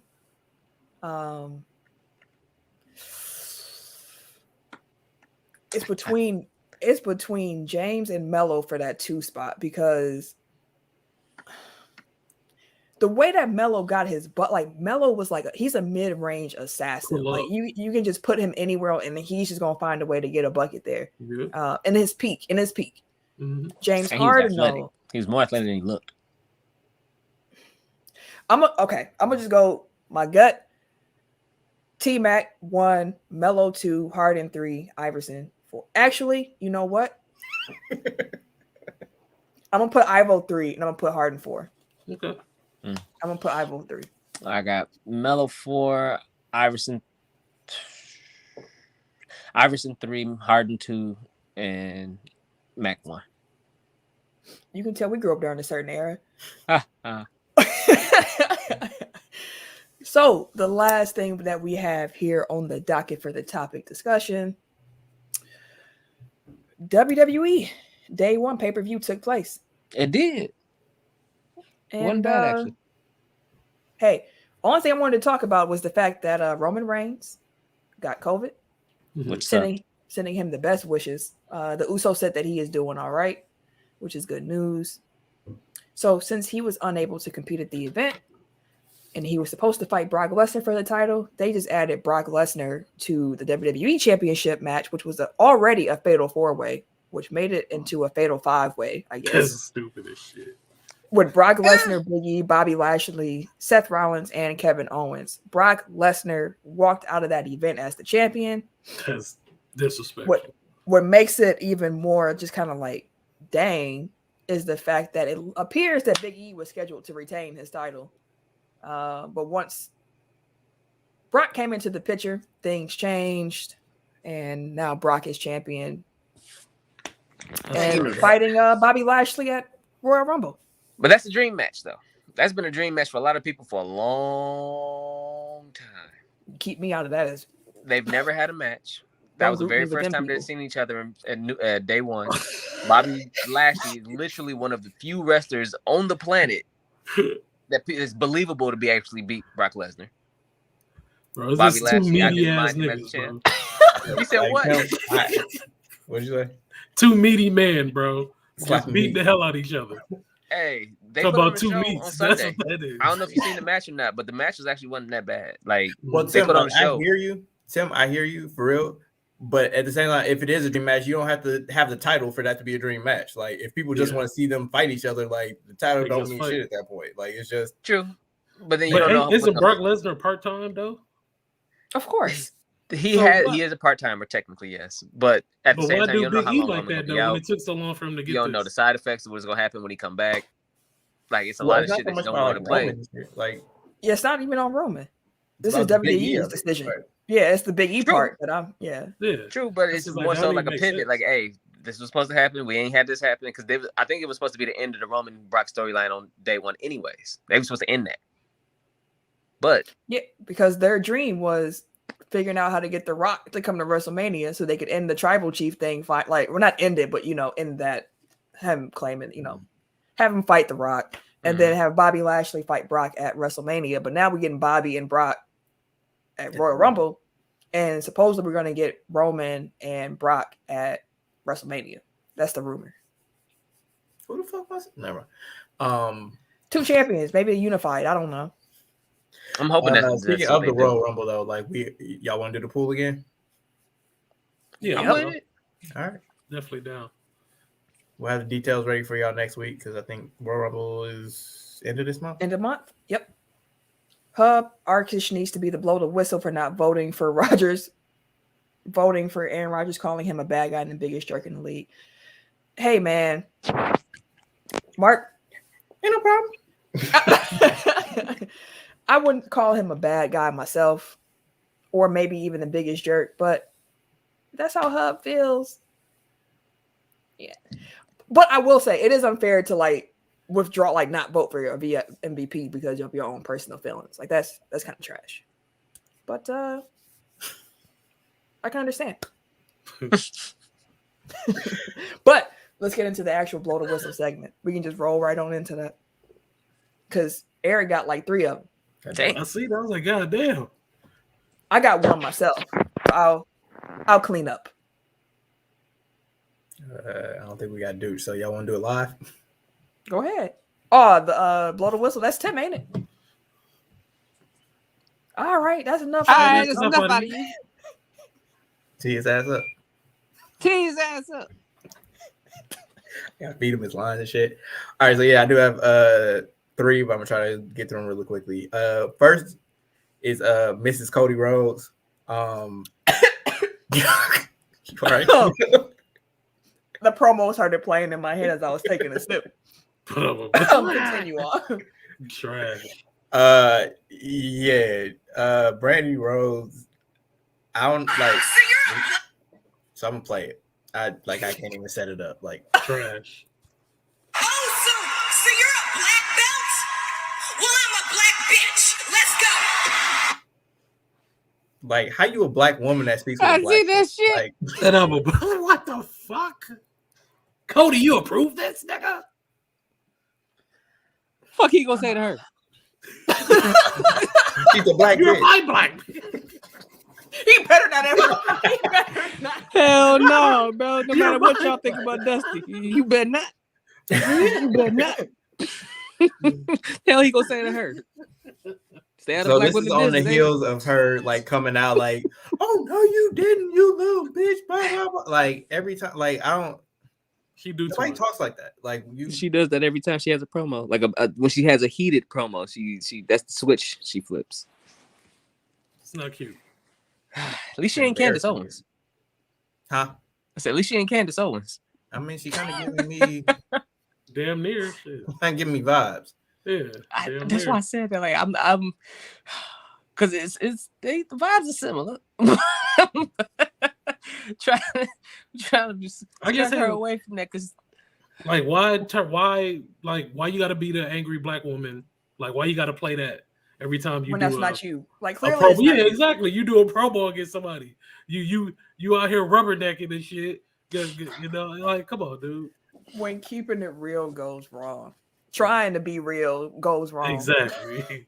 All that fake coming out. Trying to be authentic. Like you can't try to be authentic. But that's kind of like part of a larger issue with AEW, which is their lack of diversity in certain aspects, or like the lack of diversity in their presentation of people of color, which is really like a wrestling industry wide issue. But because AEW promotes themselves as this progressive wrestling product and all these things, like that means that you have to be more critical of them. Like we know what WWE is at this point. Like we know who the people are in charge that are the issue, and we've called them out for it for generations at this point. So AEW is gonna get that same energy. So like Big Swole is a black woman wrestler that was let go from AEW earlier this year. He came out in a long ass interview that touched on many different subjects, in which she was actually like very complimentary of Tony Khan, who was the owner and GM or whatever of AEW, saying like basically that they have an issue with diversity, and that kind of led to her decision not to want to be part of the company anymore. So Tony Khan, being who he is, he was thin-skinned about it, and he like came to Twitter to refute that. Like, well, actually, two of our execs are brown people, and we've had, I think he named off 7 people of color that have won on TV in the last month, I guess. And it's like, that's not how you respond to somebody saying like, hey, you might have a problem with diversity, especially somebody that's been in the company that is like, this is what I saw from the inside. Like, and you especially don't do that shit on Twitter. Like, that's just the wrong way to respond to what might be valid criticism. Said that and then promoted his show in the same. And then promoted his show at the end, like he said, AEW Rampage Street Fight tonight. Like, I guess the only issue with that was that not issue, but I guess you can call it an issue if you're trying to argue it. Is that? Oh wait, sorry, and I forgot one part. Sorry, I forgot one part of the tweet was he said I let her contract expire because I felt like she wasn't good at wrestling. Yeah, that's talking out. Like, again, you need to do all that. You need to, like, none of this tweet like should have. You'd be like, okay, we hear you, we understand. Like, we'll try to address it. Like, we don't feel like we have that problem, but we'll look at like that's the PR response basically. So if you're going to address it at all, like, be respectful about it. Like, but to be petty and then like that's like saying like I'm not a racist, I got black friends. Yeah, that's what the equivalent was. And multiple things can be true at the same time. Like, yes, you all are led by people of color, which is dope. But what this person is telling you that they would like more representation in this particular area here. So what are you guys doing? Like you said, Eric, you could have just came out and wrote an actual statement saying like, hey, we're a young company and, you know, diversity is high on our list, something that we're actively working to be better at, such and such and such. Not that tweet and then promote your show and then call her a trash wrestler in the same breath. Like, nah. It didn't help that Jade Cargill kind of came out in defense of Tony. Well, I mean, all the people that are still employed by AEW I don't know if it was forced or if they felt like they just had to come to his defense, but they were like, oh, I'm good. Like, they're in a no-win situation. Like, it's the same thing with like Booker T having to defend like that angle that he did with Triple H. It's like, well, I thought you were going to say when Vince said nigga in front of him. That too. I mean, like, Booker T's entire employment with WWE, it's got like again, that's what I'm saying. Like, this isn't new to wrestling, and it's not like we haven't said things about WWE in the past. So it's not singling out AEW for what is perceived as a lack of diversity.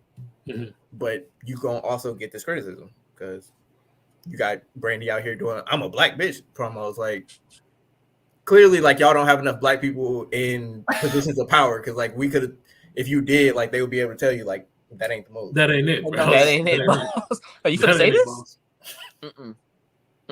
Not on TV. No. Especially after the first time. Like no. I can understand, like, it's slipping through the first time. Like, oh no, don't do that. Can we practice that before you go out there and say this? Just see how it sounds. I just want to hear how it sounds. My other two are really quick. Kirk Herbstreit, he criticized college players for opting out of bowl games, saying that they don't really love football and that's a selfish decision and blah blah blah. It's like, it's a meaningless bowl game and you work for ESPN, so you're just really upset that stars are opting out of games that y'all end up broadcasting. So and you make throwback too. So why are they supposed to risk millions of dollars by playing in these games that don't matter, that won't really help them in the end? Like, because he always sides with the coaches and not the players. One of them cats. And also, like, have that energy for the coaches. Like Lincoln Riley and Brian Kelly just left their teams in alert before a ball just game. I ain't hear nothing. Who did that to us? Did Paul? Who did that to us? To the Badgers? Somebody did that because what's the name had to come out of retirement. Alvarez had to coach the Badgers. Was it last year or the year before? Because our coach left right before the bowl game too. Brett Bielema, and that was like 10 years. Oh, Bielema, yeah, like Alvarez had to come out of retirement. But yeah, to Mark's point, to coach the bowl games, bro. Like another coach did that too. One of the bowl game coach, Clemson coach. Was it Clemson coach? No. It was one of those bowl coaches. But to Mark's point, like Matt Corral for Ole Miss ended up getting hurt in the bowl game, and he was like, he is a first round prospect. So like, I think he's avoided like major injury, but it's still something that will affect like his ability to prepare for the draft and like might hurt his stock. So like, it's about, you know, at the end of the day, like, college sports is a business, and it's like sometimes you gotta make business decisions, and that shouldn't be criticized for people that are benefiting from college business. Yeah. I mean, what's my last one? Oh, Robert Horry. I wonder what that could be for. I think I know. I don't even know how to set it up. Like, basically, he was just throwing dirt on the Bucks championship, and it's like hating, fucking, yeah, basically. Still bringing up that KD toe excuse, bro. If it weren't for KD Big Toe, they wouldn't have been there. They shouldn't have been there in the first place. Well, how many times can they say if it wasn't for your shot, motherfuckers wouldn't have won the chip? Hey, bro. Or exactly. I mean, like, you know, Tim Donaghy reffing Game 6 of the Western Conference Finals when it was. Do we really want to go back and relitigate past championships? I don't think we do. This is turning into this is taking a bad turn. All right, let's keep it on Robert. But the thing that we're saying is, like, you can't go back and relitigate past championships. Like, what happened. This is true. So like, everything kind of turns on a dime. Like, if, you know, Klay doesn't blow out his knee and KD tears his Achilles, like, the Raptors wouldn't have a championship. Like, every team that wins a championship has a degree of luck, whether it's injury luck from the other team or bad injury luck from other teams or good injury luck for your own team. Like, every team people in benefits from something. Huh? So Draymond nut shots and suspended for games. Shit like that. That's always something. It's always something. Yeah, that Draymond suspension really did swing the series. Yeah. That's a fact. That's a fact. So you can't always just be like, well, if KD, and again, I'll say it for a million fucking times. He chose to wear that shoe. He's one of them big ass motherfucking sideshow bobs on the court. He can't help himself. He won't clown shoes on his damn feet. I don't know a nigga who wants to wear a size too big, and he chooses to do this. So it's his fault that his big ass feet was on that line. His. He wore his shoes the right size. Probably wouldn't have had this conversation. And I was looking at the picture the other day. He damn near had two of his big ass feet on the line. But hey, and also, like, people seem to overlook the fact that Brooklyn was basically down to like 6 players, including one that was on one leg, and they still had to get through 2 rounds of the playoffs. and that's KD coming back in his first year off of an Achilles. Like, there's no saying like, oh, they were definitely gonna win a title because they almost beat the Bucks who won the title. Like, and then KD didn't score shit in overtime. You have to keep going back. So yeah, like they scored 2 points in overtime. Like they still had a chance to win the game after that. Like, I think he was like 0 for 4 or some shit like that in overtime. Like, bro, he had a chance in. so shut the fuck up. How about he that? was tired by that point. Mm-hmm. I don't give a shit. No, we couldn't be tired. We were tired. The Suns game again with the Bucks. I forget which one that was. Whichever one it was, where Devin Booker should have fouled out, but he didn't. And he had like when he fouled Chris Middleton, that was foul number 18, bro. At the end, when Chris was on the ground, they helped him up. I thought like Chris looked like he's dead right now. Like he was just like he SmackDown posed. But I have a quick blow to whistle myself. My blow to whistle is on Domino's Pizza. We're being trash. No. They have this promotion thing that they're doing now where they're like, oh, you order from us and we'll send you free food. The concept, okay, I understand you're trying to like thank people who are ordering Domino's, but like attention. I would much rather you just give me a credit to pick what I actually would want extra instead of you just giving me some random food. I already ordered a pizza. I don't need a second pizza. Now I'm just wasting food. Luckily, oh no, that pizza's fire. Oh, they just luckily, no, like literally ordered a pizza. And I looked and I said, we got this extra box. And it said on the top, like, oh, complimentary cheese pizza. And I'm like, I don't even eat cheese pizza. I don't want this. Luckily, I was able to give it to, Tim and my guys. Hey, shit, I do. I fuck that shit up. But my point is, that should be something free for me. If y'all give me something free, then give me something free that I can choose myself. I don't want 2 pizzas, okay? You don't know what people want. You know people got dietary. You don't know. Let the people pick if you're trying to be nice instead of forcing. Hey, I'm lactose. I killed that pizza. Fucked it up. I appreciate you. I would rather had a brownie cookie. Oh, them I'd rather brookies? have a Caesar salad. To be honest with you, what it was is they accidentally made a cheese pizza in there. Like, and it was like, here, anyway, we gotta get rid of this anyway. As soon as I saw that commercial, I said this ain't gonna end out well. And then I ended up being one of the people who it didn't end up well for it. So that's why I blow the whistle. Hey, but you paid it forward. Me and Malik enjoyed ourselves. It was a Christmas miracle. Who's that in here? I seen that pizza. I was like, my nigga, threw that shit in the air fryer, brought it back to life. That man said, or lava cakes. I don't even like chocolate, but I would have ate a lava cake before I ate a second pizza. But yeah, that's my blow the whistle this week. Top 5. Imagine if Vince McMahon ran the NBA. What? I just seen the tweet come across my phone with it said, imagine if Vince McMahon ran the NBA. Like, that's a wild thought. They would have went out of business a while ago. Exactly. They all would have been contractors. Okay. This is wild. No, Miles, what's his name? Myers Leonard. He would have been champion for like the last 4 years. Oh, good lord.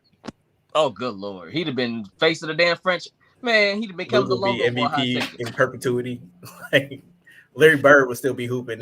Man, let's do this Tech Top 5 and get out of here, fam. Let's go, fam. Tech Top 5. Hey, get James Worthy on here. Go ahead, find Garnett. Like, bro, Vince, relax, my guy. Let these old niggas chill. Let the joke chill so we can do this top 5, fam. Come on.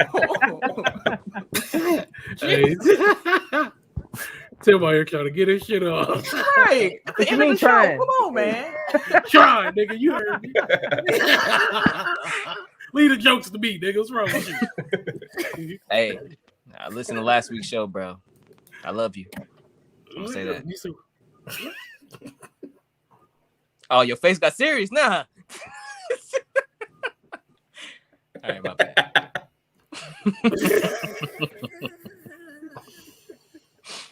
Are we done? Are we done here? I've been done. Do something. We know when the play drops at this point. We just gonna run. We just gonna keep going, fam. We just gonna keep going. The last top 5 that we had was putting together a NBA top 75 or 75 anniversary team. Correct me if I'm wrong, but I do not believe the graphic was posted on Facebook. I thought it was. I don't know. I was just checking our Facebook and I did not see it posted. So correct me if I'm wrong, but if I'm not wrong, then I won the poll last week because the only votes were Twitter and Instagram, and there was a 50-50 split on Twitter between B and C. And then there was one vote on Instagram that broke that tie for my list. So if it's not on Facebook, that is the official standing. If it is on Facebook, there will be some extra votes to tabulate. So for now, I'm going to accept this victory. So. Congratulations. This week, we are doing our NFL MVP candidates. So pretty much if we had a ballot, we could vote our top 5. So Tim, who you got? See, I couldn't think of my number 5. Let's see. Number 5, I would put. You know what? Just for the hell of it, Micah Parsons, the number 5. Number 4, I'm gonna go Joe Burrow. Number 3, I'll go Tom Brady. 2, I'll go Jonathan Taylor, and 1, I'm gonna go Aaron. Okay. Wait, run through that again. He had Micah Parsons at 5. Joe at 4. Tom at 3. John at 2. Aaron at 1. Aaron at 1. Okay.